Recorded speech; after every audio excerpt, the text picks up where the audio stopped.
So guys ఈ వీడియోలో మనం ఒక ఇంపార్టెంట్ పాయింట్ గురించి మాట్లాడుకుందాము. అండ్ యూపీఎస్సీ ఎగ్జామ్ అయితే క్రాక్ చేస్తున్నారు, ఓకే. కానీ ఎగ్జామ్ క్రాక్ చేసిన తర్వాత చాలామంది ఏంటంటే యూపీఎస్సీ ర్యాంక్ వచ్చేసింది, యూపీఎస్సీ ర్యాంకర్ అని విపరీతంగా వాళ్ళని హైప్ చేస్తూ ఉంటారు. ఇంకొంతమంది ఏంటి అంటే అసలు ఇక దీనికి మించింది లేదు, యూపీఎస్సీ ఎగ్జామ్ క్రాక్ చేశారు లైఫ్ మారిపోతుంది అని చెప్పి కొంతమంది అనుకుంటూ ఉంటారు. మనకి మీడియాలో కూడా, మన సోషల్ మీడియాలో కానివ్వండి, మెయిన్ స్ట్రీమ్ మీడియాలో చూసుకున్నా కానీ, లేకపోతే కొంతమంది ఇన్స్టిట్యూట్ డైరెక్టర్స్ కూడా విపరీతంగా దీని గురించి హైప్ చేస్తూ ఉంటారు. అంటే రీసెంట్గా తెలిసిన విషయం ఏంటి అంటే minister of state for finance Pankaj Chaudhary గారు ఏం చెప్పారంటే రిటర్న్లో 2014 నుంచి 2024 వరకు దాదాపు 850 మంది ఐఆర్ఎస్లు రిజైన్ చేశారు. వాలంటీర్ రిటైర్మెంట్ చేసుకుంటూ లేకపోతే రిజైన్ చేసి వెళ్ళిపోయారు. అంటే ఎవ్రీ ఇయర్ దాదాపు అప్రాక్సిమేట్లీ యావరేజ్ ఒక తక్కువ ఎండు ఎక్కువ ఎండు 80 మంది రిజైన్ చేస్తూ ఉన్నారు. లాస్ట్ ఇయర్ 2024లో ఎన్ని పోస్టులు పడ్డాయి తెలుసా? ఐఆర్ఎస్ కస్టమ్ అయితే 14, తర్వాత ఐటీ అయితే ఐఆర్ఎస్ ఐటీ అయితే 27. అంటే ఎగ్జామ్ క్రాక్ చేసి జాయిన్ అయ్యే వాళ్ళకంటే రిజైన్ చేసే వాళ్ళు ఎక్కువైపోయారు.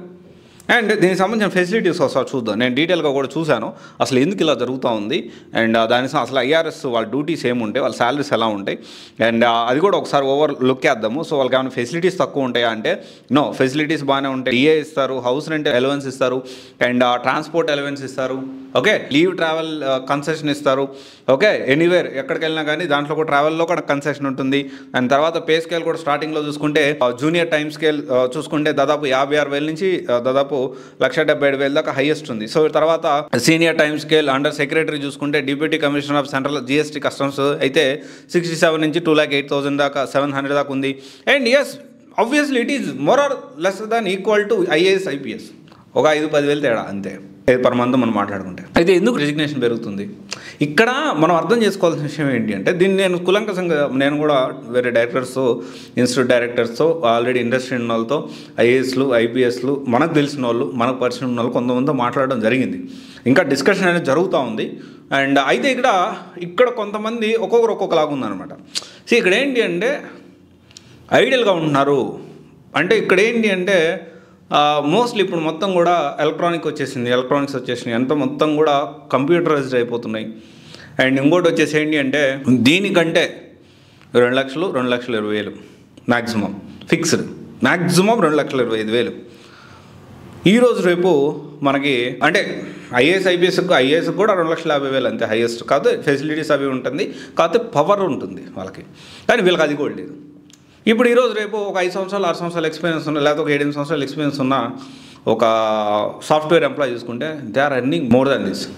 మంత్లీ 2 అంటే ఇప్పుడు దాదాపు 20-30 లక్షల ప్యాకేజ్ అనుకుంటే, 30 లక్షల ప్యాకేజ్ అనేది గట్టిగా ఒక 5-6 సంవత్సరాలు గట్టిగా కష్టపడితే 30 లక్షల ప్యాకేజ్ సంపాదించడం చాలా easy in software or other fields. వేరే ఫీల్డ్స్ కూడా ఉన్నాయి.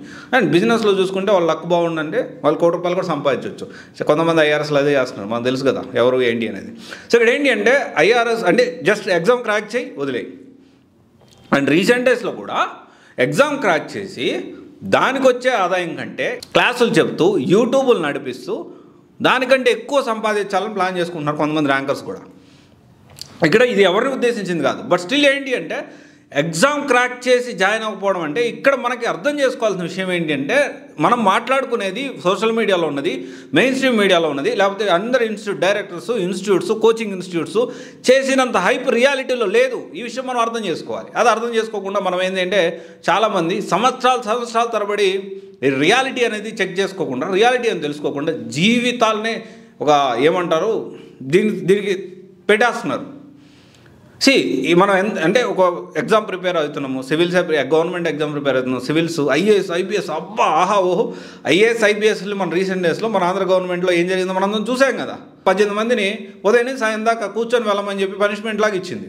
అప్పుడు దాకా అదే ఐపీఎస్ల గురించి అబ్బా hero, real hero, super hero అని మాట్లాడిన వాళ్ళు అదే మీడియాలో మళ్ళీ అంటే చాలా దారుణంగా కమెంట్స్ పెట్టారు ఐపీఎస్ల గురించి. వాళ్ళు నిజం ఎంత ఉంది ఏంటనే కోర్టులు తేల్చాల్సి ఉంటుంది.